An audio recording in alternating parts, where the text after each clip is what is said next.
Hey guys! Welcome to Mama's Boys. In this program, we will meet priests from around the globe. We will discuss interesting features of their lives, from their humble beginnings, their calling, the churches, and more.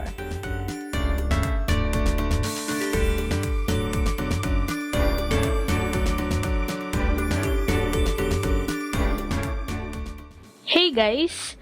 In this episode, we are with Reverend Msgr Antonio Bustos, Parish Priest of St. Peter the Apostle Parish, Apalit, Pampanga. Let us get to know more about him up close and personal here on Mama's Boys, Mama Mary's Boys. Hello po, Monsignor. Thank you very much po for allowing us to interview you po.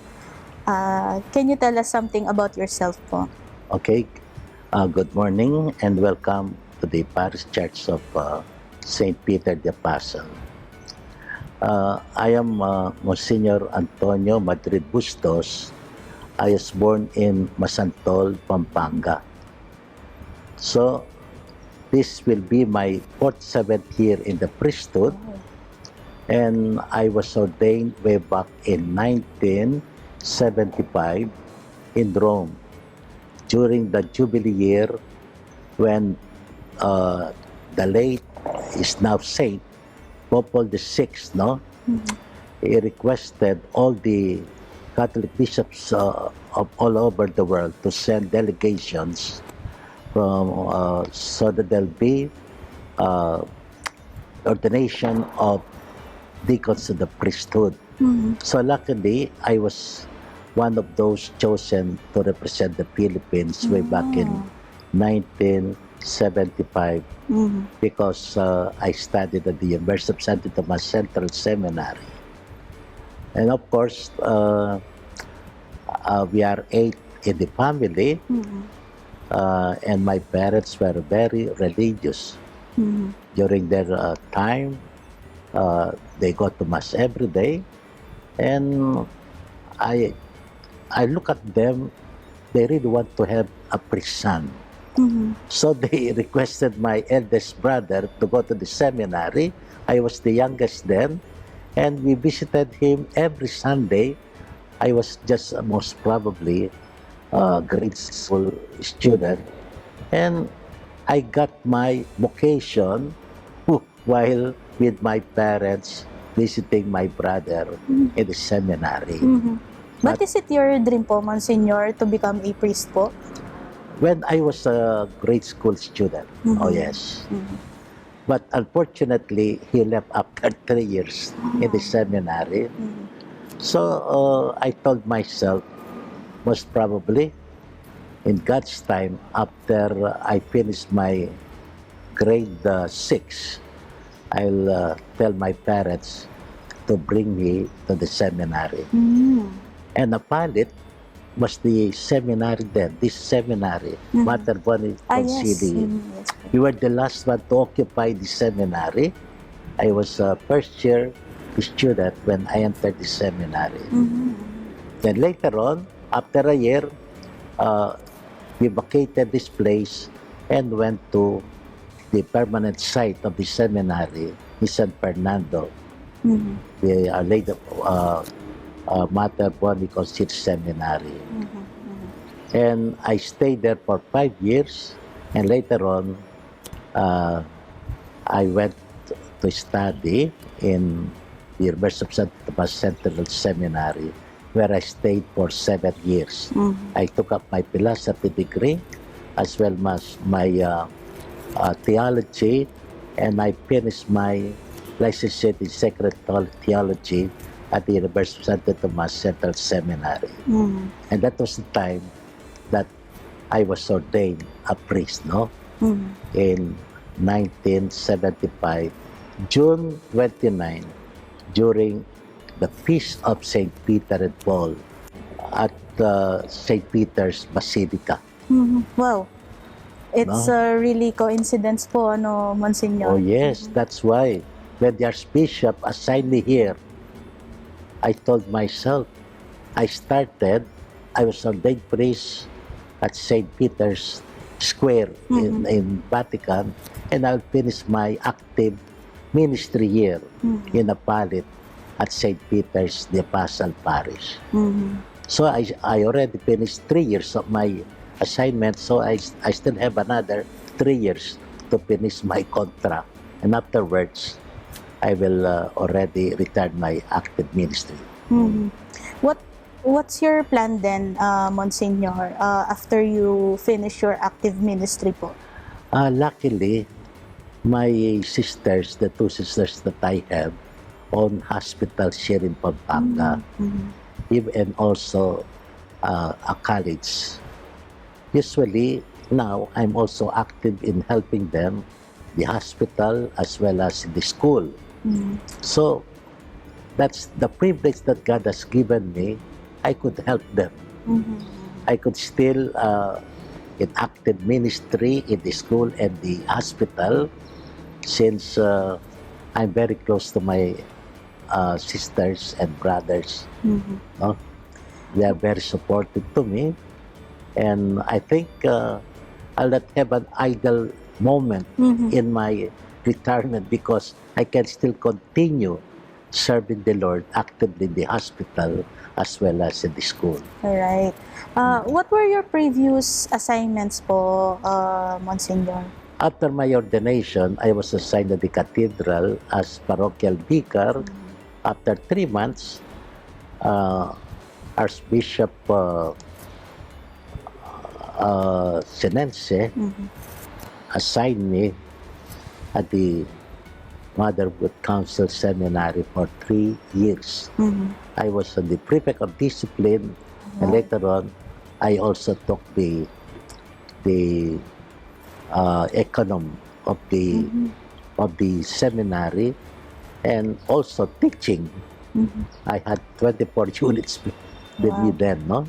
So after 3 years, I was assigned as parochial vicar in Our Lady of Lourdes Parish in Angeles City, but I only stayed there for 3 months. Why is Because that po, Monsignor? Archbishop Oscar Porus pulled me up and gave me a new assignment to become the first resident chaplain of Holy Angel University. I was the first resident chaplain. When we return, we will still be with Monsignor Tony. Stay tuned on Mama's Boys, Mama Mary's Boys. You are still watching Mama's Boys, Mama Mary's Boys. Please like and share our social media accounts to know more about our Mama's Boys. Back on our interview with Monsignor Tony. Then later on, I asked the Archbishop, please give me a parish. No? So my first parish was the San Jose Medina Parish in Mexico. I stayed there for 3 years, and afterwards, there was a reshuffle. I was assigned at Santa Lucia Parish in San Fernando. I stayed there for 5 years, and then there was again a reshuffle.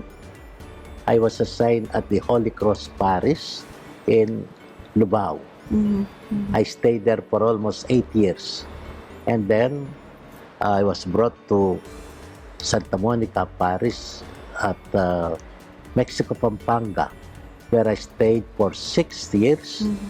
And then I was again, my next assignment would be the Immaculate Conception Parish at Guagua, Pampanga.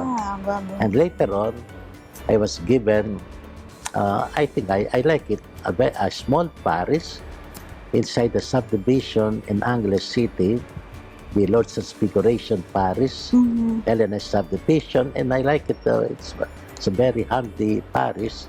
And later on, I was assigned in Our Lady of Sorrows Parish in Dolores, San Fernando. Afterwards, this is my present parish, St. Peter. I took over this parish way back in May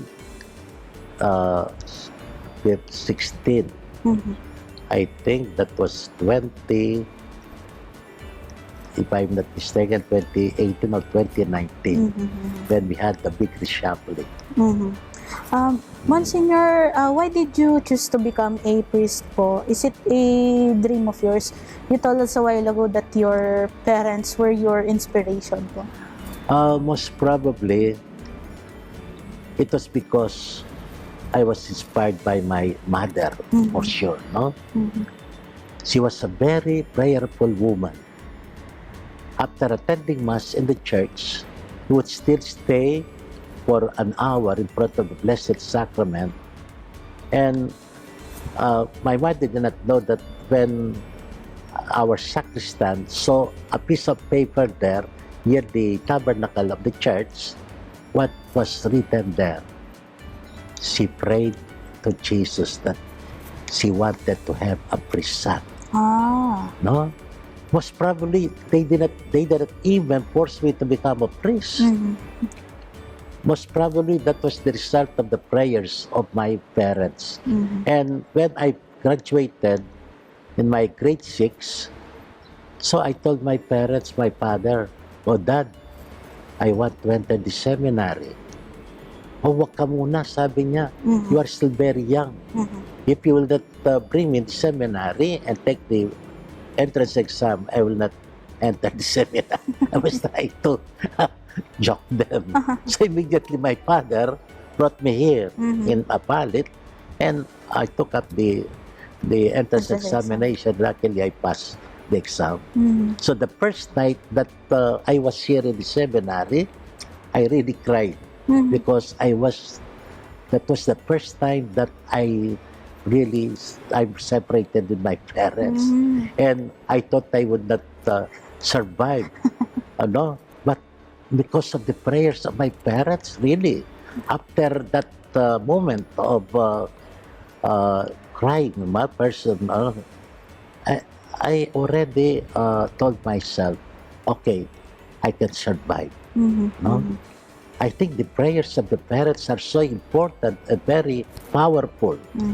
And that was the reason, most probably, if now if they ever ask me, "Among, they still want to become a priest when you go back to your youngest years?"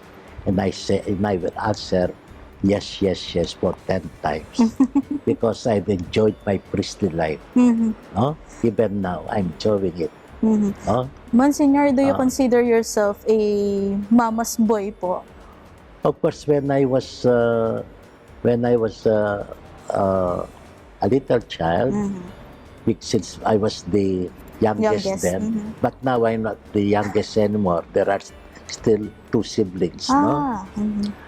They came after me. Yes. Also, I have a great devotion to Mama Mary. With the rosary, with all the compranjas that we have here in the parish, they are all geared to Mary. And whenever I have problems, I always seek the help of Mary. Monsignor, in the past few years, especially po during the pandemic, we come up to realize that social media is very important nowadays po. But in your parish, in this parish po, how do you utilize the social media work po? I just want to share with you what happened when I took over this parish. The church was totally not in good order, especially the dome. You can find the dome, no? There are lots of pieces of bricks falling down. So we have to transfer the altar there. No? And then the church really, during the earthquake, it needs some restoration. So when I took over the parish, they were already restoring it. Most probably they have just finished 10%. When you came here, Monsignor, the church is closed po? Is it closed po? I think not so much. That's the great problem. No? I thought when I was about to come here, during the ceremony of welcoming me, the church is supposed to be closed because of the what happened, no? I thought I will just be welcomed there in front of the church, no?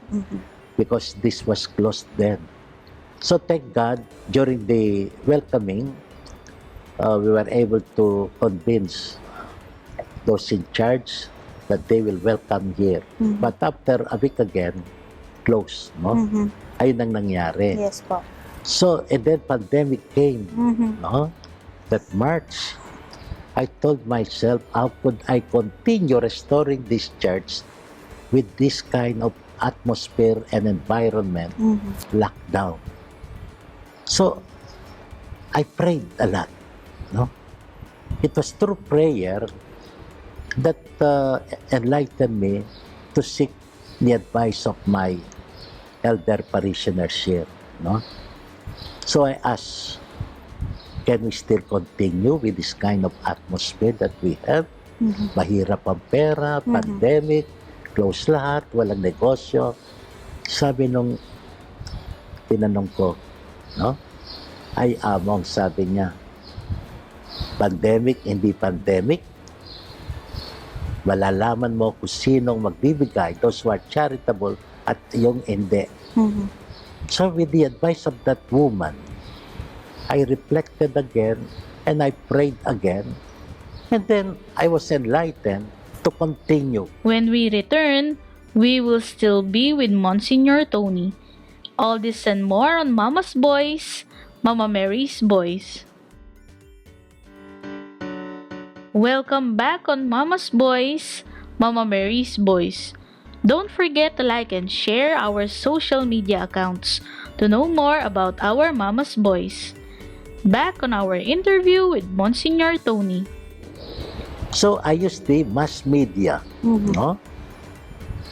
Because during that time, my cook left me. She joined her family, and then my driver left me also. We are only two in the parish then. My assistant, Father Mac, no? And then so some of the youth here help us, no? And we decided to hold this rosary every day, and then visit the Blessed Sacrament in the chapel, and we decided also to hold the mass, our daily mass, at the parish hall, no? With the help of the mass media, the virtual, no? And then, when we were able to see the place that we can already have our liturgical activities here, we decided to have our 3 o'clock Divine Mercy Holy Hour. We, the two of us, my parochial vicar, Father Mark, we do that every day in front of the Blessed Sacrament. And there were so many, no, likes and shared. They joined us. This prayer was probably with the atmosphere of sadness and this what we call COVID-19. The families, our parishioners, not only here, but from abroad, no? They join us during the Holy Hour and the Mass. And so during the Mass, I take the opportunity to ask financial support, especially to my parishioners, and also from people who are residing abroad. And I open everything, especially yung Cuentas Recados, no? Nakikita nila, I have my Parish Finance Council, and I could attest them, they are very good and honest, as well as I never hold any single centavo. And during the pandemic, I was really surprised, no? A parishioner gave us 2 million. Wow. Then 100,000, 50,000, and the restoration, no, keep on flowing, and that was the grace coming from the Lord That is during the pandemic po. during the pandemic. Wow. Even my fellow priests, when they come here, what did you do? I simply prayed to Mama Mary, to the Lord, especially when we hold our 3 o'clock holy hour.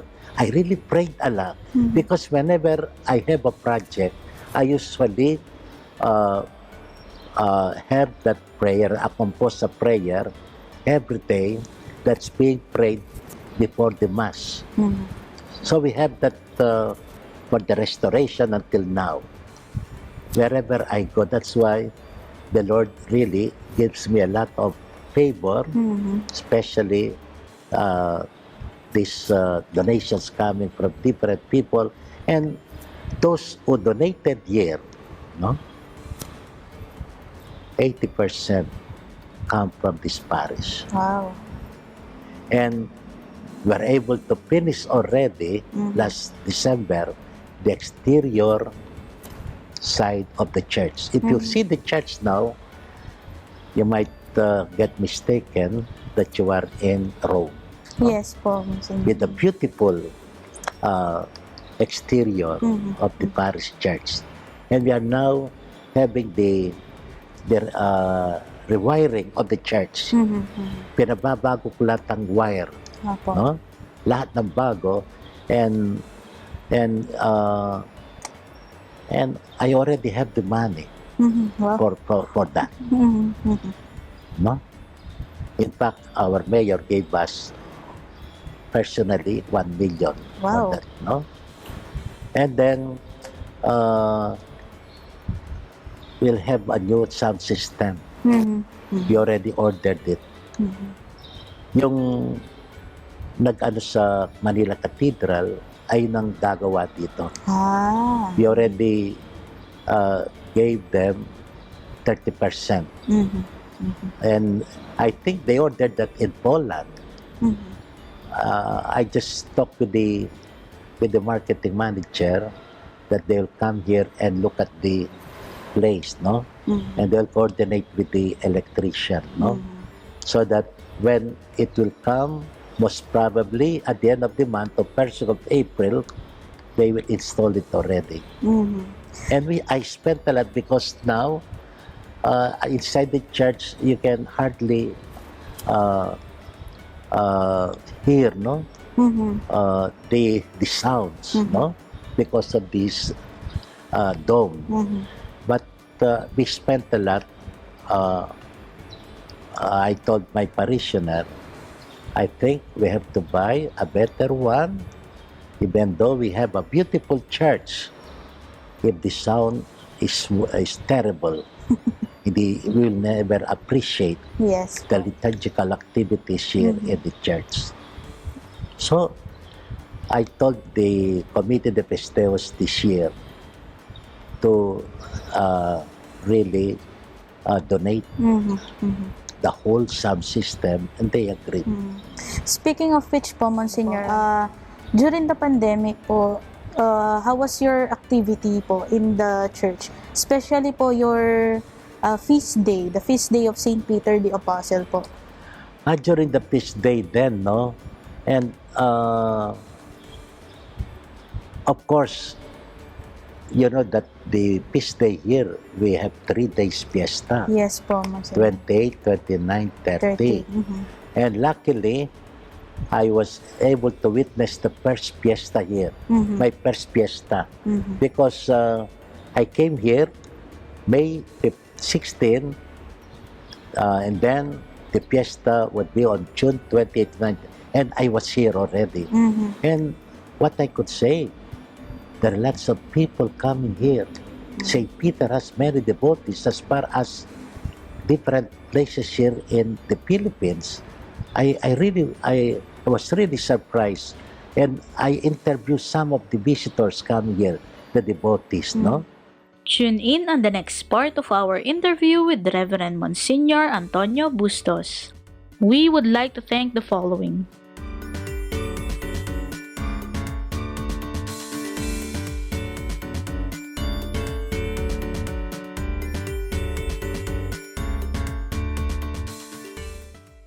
There you have it, guys. Thank you for joining us in this episode of Mama's Boys.